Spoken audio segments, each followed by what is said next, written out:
So much so that when Mark Antony, God fucking damn. Okay, Antony and Cleopatra.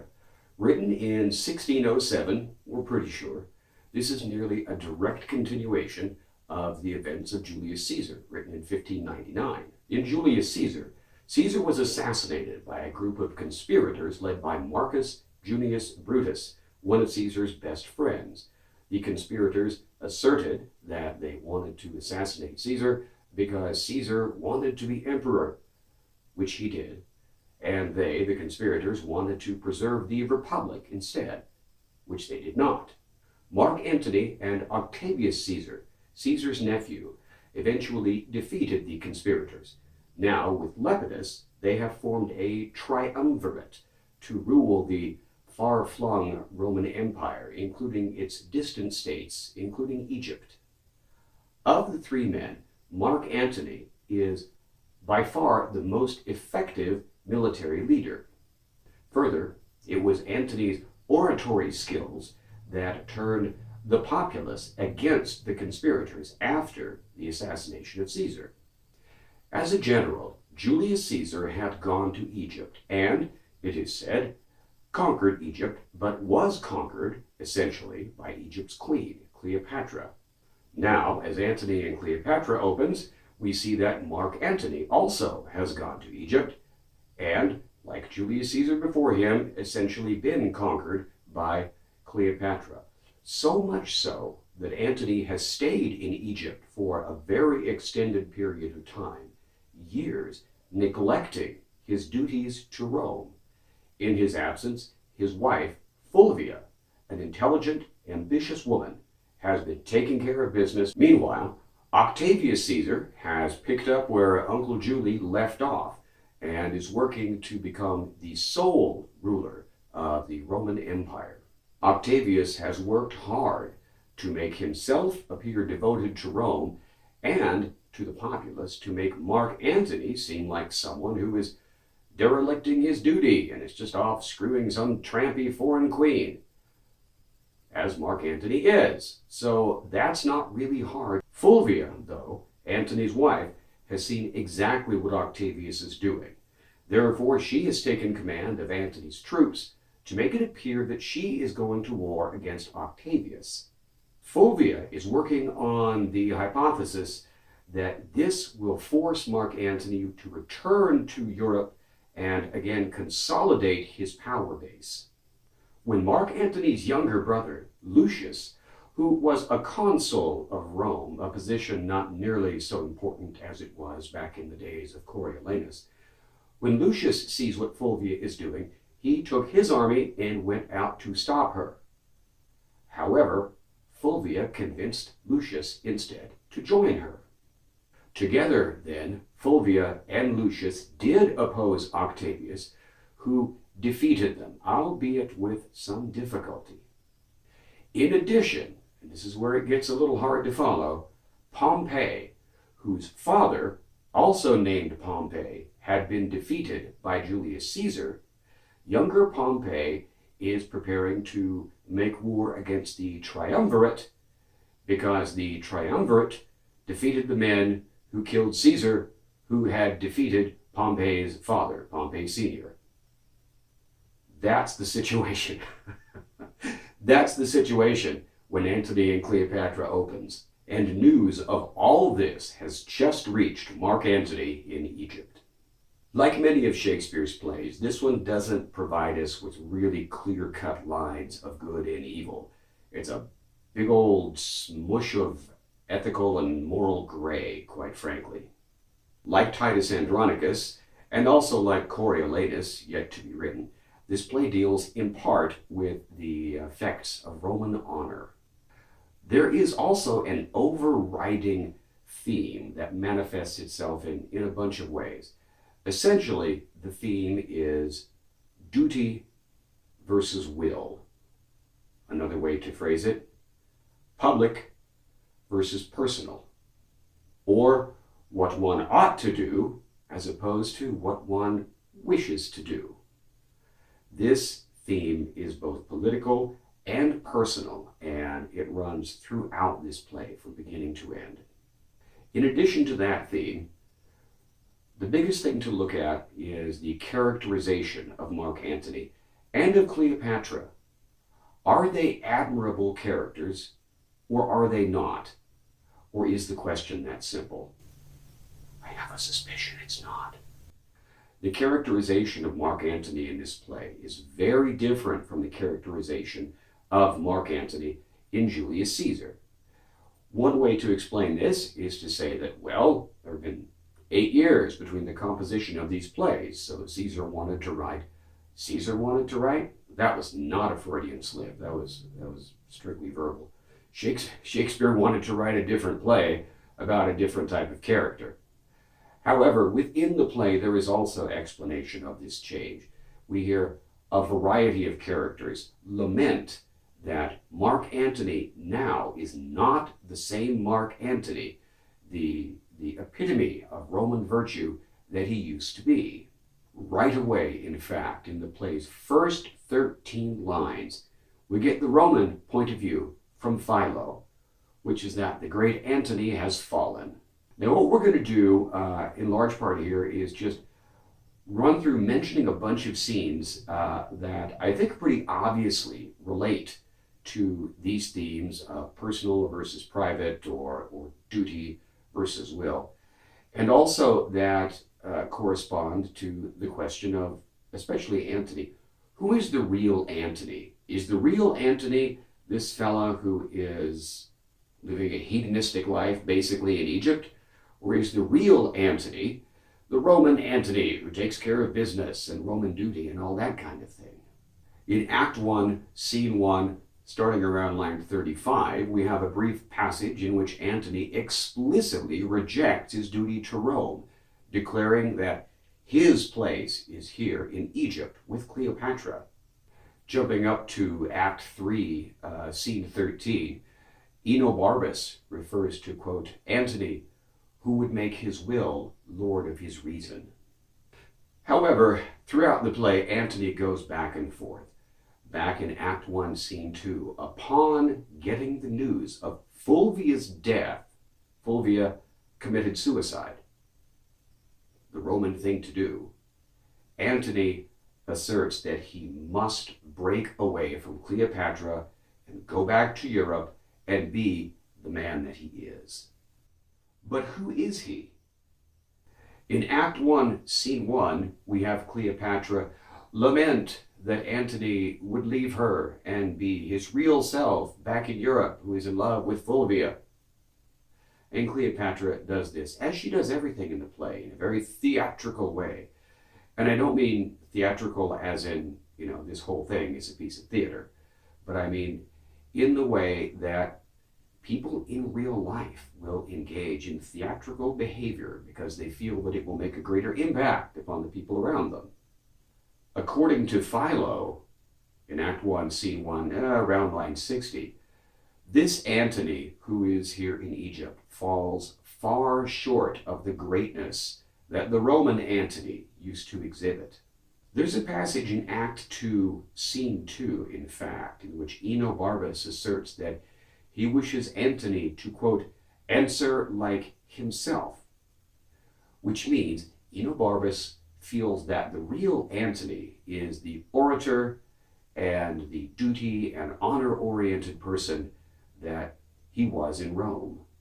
In Act 1, Scene 5, around line 54, there is a reference or a brief passage that suggests Antony is a man who is divided between extremes. In Act 2, Scene 2, when Antony has returned to Rome, and he is talking with Octavius, Antony asserts that while he was in Egypt, he had been essentially poisoned by his being there and by Cleopatra, and that he was not himself. However, maybe the question is not whether the real Antony is the Roman duty-oriented Antony or the Egyptian hedonism-oriented Antony. Maybe that's not really the question. Or if that is the question, maybe the answer should be yes.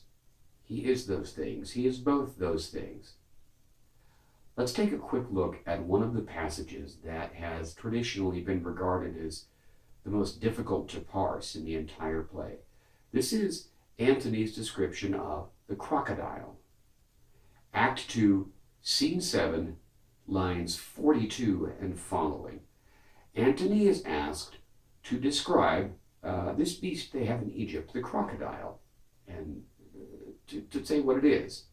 Well, Antony says of the crocodile, "It is shaped, sir, like itself, and it is as broad as it hath breadth. It is just so high as it is, and moves with its own organs. It lives by that which nourisheth it, and the elements, once out of it, it transmigrates." What color is it of? Of its own color, too. 'Tis a strange serpent. Well, yeah, this seems like a strange passage as well. But let's think about what Antony has just said. He has said essentially that the crocodile is what it is. Whatever the crocodile lives by, however it looks, however it moves, whatever its habits are, that's what it is. It is the creature that is like that.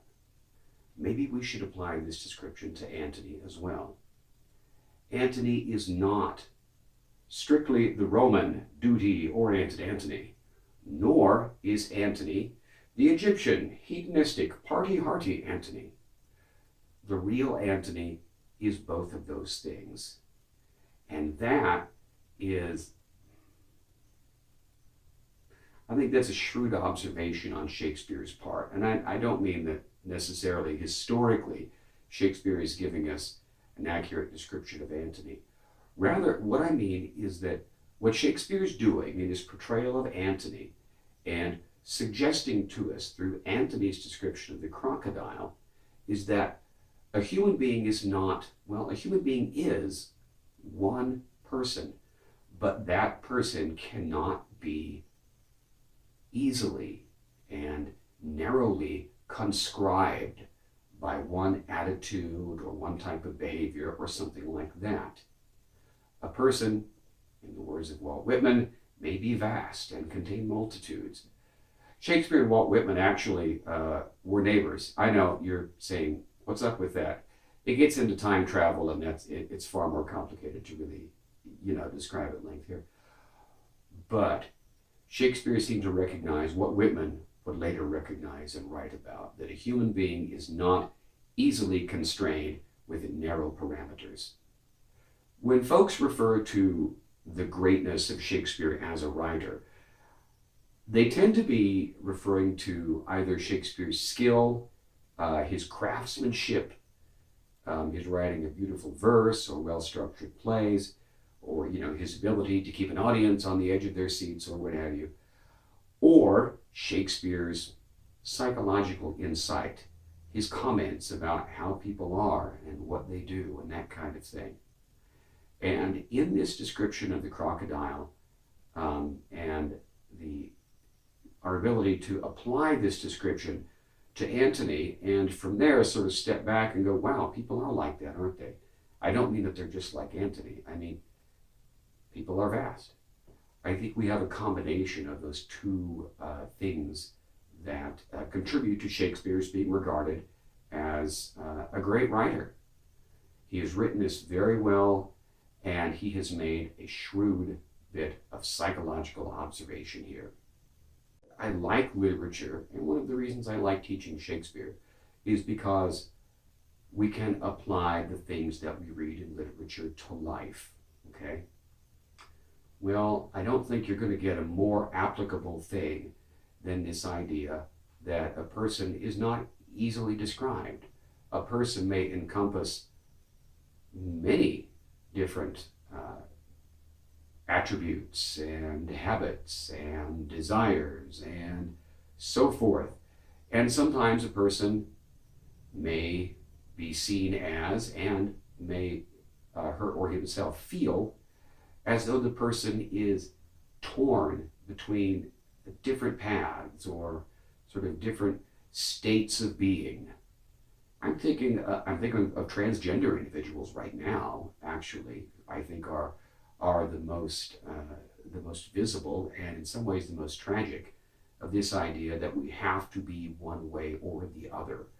The rate of suicide among transgender teens is extremely high, higher than above, I think, nearly all other sort of subcategories of teenager, regardless of how we want to classify teenagers.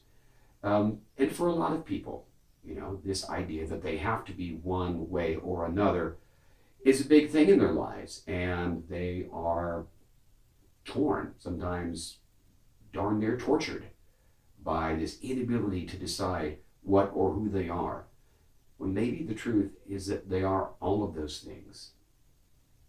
I don't know, just a thought. Use that as you will. Back to Antony. Antony is one of these torn individuals. Act 3, Scene 4, in fact, Antony states that, quote, "If I lose mine honor, I lose myself." This sounds a lot like the Antony whom we might have seen in the play Julius Caesar. Antony who was valuing honor very, very much. A little bit later, in Act 3, Scene 10, after the sea battle has been disastrously lost, it is commented that had our general been himself, it would have gone well. Well, And in Act 3, Scene 13, Cleopatra, not for the first time, asserts that her Antony is the real Antony. Act 2, Scene 5, around line 118, there is a reference to Antony as, quote, "one way a Gorgon, the other way is a Mars." So one side of Antony is monster, and the other is God. But of course, which side is monster and which side is God depends upon the perspective of whoever is making the observation, right? And as we discussed, I think that the crocodile passage is telling us that no, he's not two different people. He is an individual who can act in drastically different ways, but the real Antony is the person that encompasses both of those extremes. Another way to look at Antony is as Cleopatra's subject or Cleopatra's servant. In Act 1, Scene 3, for example, Antony vows to leave Egypt to go back and take care of Roman business. But then he falters, and he tells Cleopatra that even if he leaves, his heart will remain in Egypt. And then he decides to remain in Egypt for a while until he decides not to. Act 2, Scene 5, lines 12 through 15, I think. Cleopatra's talking about fishing, and she is referring to all the fish that she catches as Antony's. Antony, to her, is like a fish that she has caught on a hook. Act 3, Scene 7, the battle with Octavius is upcoming, and everyone knows that Antony is a land guy as far as war is concerned, and he is urged to conduct the battle on land, where his victory, based upon his record, is all but assured. Yet Cleopatra wants a sea battle, and so Antony decides that's what he'll do.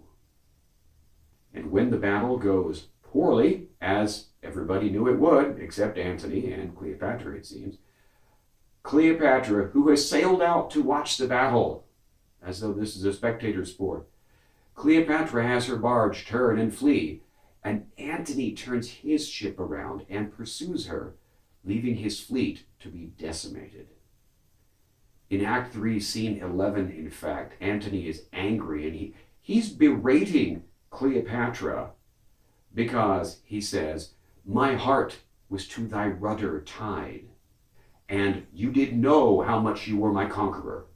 In short, Antony is saying, "Cleopatra, damn it, you knew that if you turned and fled, I would follow you. And you did, and look what happened."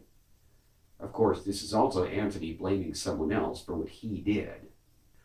Also in Act 3, Scene 13, Antony has a raging fit about the familiarity that Cleopatra showed to a messenger from Octavius. And Antony he's enraged over this, but Cleopatra starts to cry and says she's sorry. And Antony says, I am satisfied. And then he's done. In Act 4, Scene 15, even after Cleopatra has betrayed Antony outright, he is dying, and as he is dying, he still is calling for kisses and wine. This notion of Antony's being conquered by Cleopatra is it's sort of related to mythological role reversal, the idea that Venus, the deity of erotic love, would conquer Mars, the god of war. And we do know, right, from Act 1, Scene 2, that while Antony has been in Egypt doing it with Cleopatra, producing children too, Antony's wife Fulvia has been the one back in Europe who is taking care of war business. In Act 2, Scene 5, we have Cleopatra reminiscing and very tickled by the time that she and Antony exchanged roles in bed. So this idea of role reversal is tied to Antony, the idea that Antony has been conquered by Cleopatra, and it also relates to that mythological notion of Mars being conquered by Venus. Does Antony ever realize truly what he has done? Does he ever truly realize the self-destructiveness of his remaining in Egypt with Cleopatra rather than doing the Roman thing? Well, the answer is yes, but not really.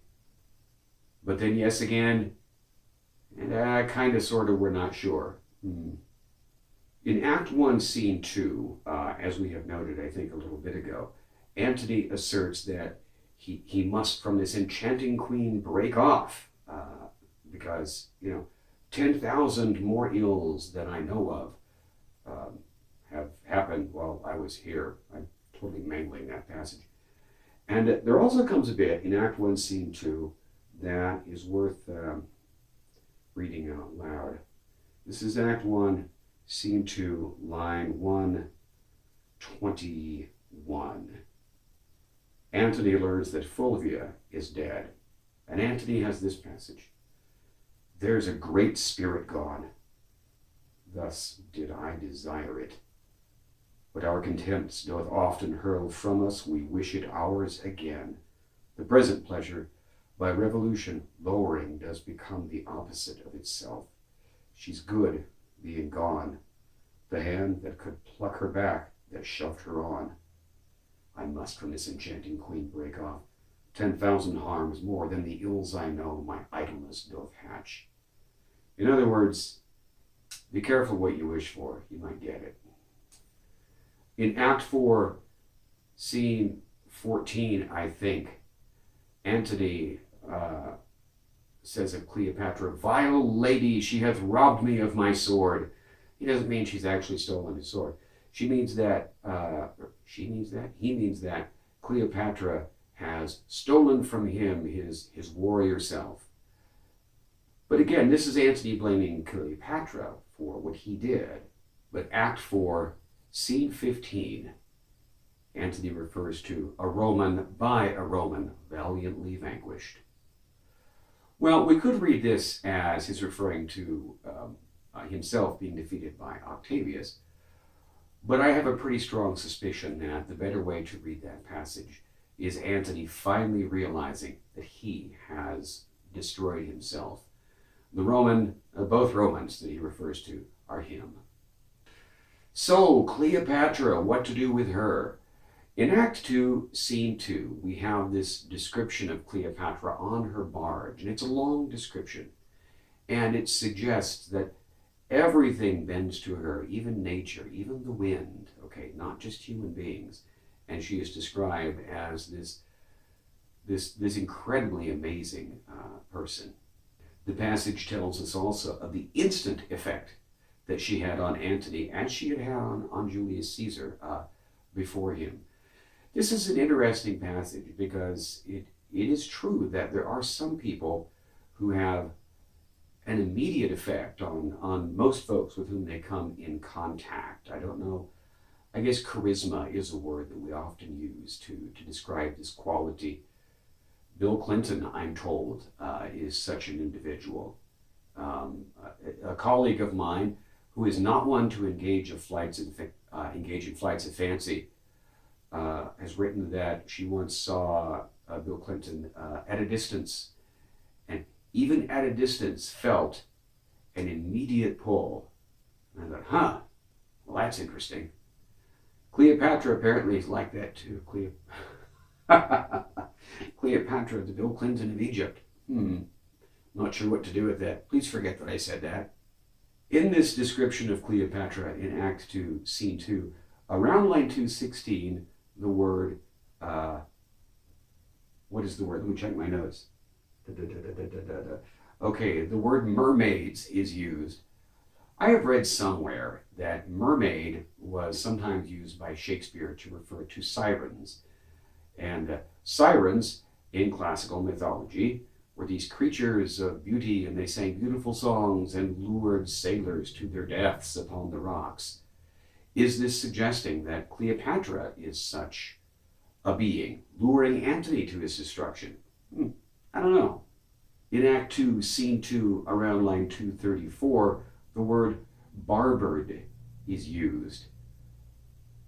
Could this be a reference to the story of Samson and Delilah? When Samson was barbered, when his hair was cut off, he lost his strength? Maybe. In this question of how do we judge Cleopatra? How do we evaluate her as a person?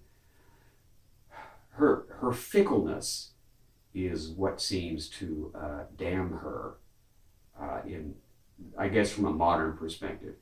She takes up with whatever guy serves her purpose at the time. She screwed Julius Caesar, she screws Mark Antony, she apparently screws the messenger from Octavius, and so forth. And she goes back and forth. She's very, very theatrical. She uses her emotions and so forth to manipulate Antony. And so that makes us kind of go, But what other weapon does she have? Another way to look at Cleopatra is to say, so what? She's using the gifts that she has, the gifts being apparently her charisma and her beauty and her intelligence. She is doing what she must in order to maintain control over her country and hopefully do what is best for the Egyptian people. If we take that perspective, then all of this theatrical bullshit that Cleopatra engages in manipulating Antony is quite understandable. Now, it would be very helpful if we're taking that perspective. If there were a passage in the play in which Cleopatra articulated that this is what she's doing, that she's using her gifts in order to maintain control of her own self and her own nation. I don't think she has such a passage that I remember. It'd be helpful if there were one. But if we like this perspective, let's just kind of invent one. Let's imagine that there was one in Shakespeare's notes that somehow didn't make it into the final product. There are lots of bawdy, B-A-W-D-Y, references to Cleopatra. In Act 1, Scene 2, it is said that Cleopatra dies many times. She dies at every single thing, and she's quite cunning. Well, there's a double thing going on here. One, it's being described that Cleopatra pretends to die whenever, pretending to do so will get her what she wants. However, the word die was Renaissance slang also for achieving orgasm. And cunning was frequently used in part because it rhymes with cunt. So when this word is used in connection with Cleopatra, that double entendre is very much there. Act 1, Scene 5, line 22, Cleopatra reflecting upon Antony's horse, says, "Oh, such happy horse to bear the weight of Antony." Do we really have to specify that this is Cleopatra, saying that she wishes Antony was riding her? I don't think we need to, but I just did. Well, what are you going to do? In Act 5, Scene 2, all this talk of worms, which clearly a phallic reference, and dying, makes the scene bathetic, Bathetic. It's the opposite of pathetic. Pathos, if a thing is pathetic, it's something that is trivial, yet seems somehow very grand and important. If something is bathetic, it's the opposite. It takes an important matter and trivializes it. All the body references, all the double entendre is making of Cleopatra's death basically a sex joke, something to snicker at. And Act 5, Scene 2, around line 351, if I'm recalling correctly, very nearly the last thing in the play is a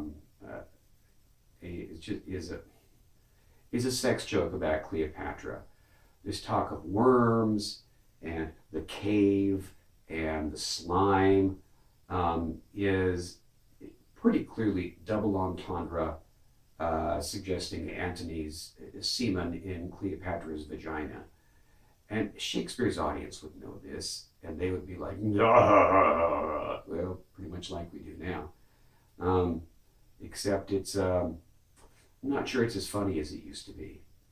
Now, there are character parallels going on in the play, and I don't think we really need to refer to specific scenes, but actually it's couple parallels. It's between Antony and Octavia, or Antony and Fulvia, and Antony and Cleopatra. Antony and Octavia, or Antony and Fulvia, Roman, married, all about duty, things concerned with politics, making one's reason lord of one's will. Antony and Cleopatra is all about pleasure. It's Egyptian rather than Roman. It's making one's will lord of one's duty. They're not married, they are unmarried, and so therefore, sinny and stuff. So it's the couple parallels here, both of them involving Antony, that I think are the most interesting in the play. And you can go through it and find lots of little bits, if you want to, that you can use to discuss these two opposites. And there are references that despite everything that has happened, Antony is still, in some sense, a great man, or a great person, I should say. For example, Act 4, Scene 5, Enobarbus has deserted Antony. He's gone over to Octavius' side. Antony sends all of Enobarbus' stuff after him. He's not going to keep that. It's not his. It's Enobarbus'. So Antony is being, magnanimous here. And in this same passage, it's Act 4, Scene 5, around line 16, Antony laments that his own actions have, quote, corrupted honest men, end quote.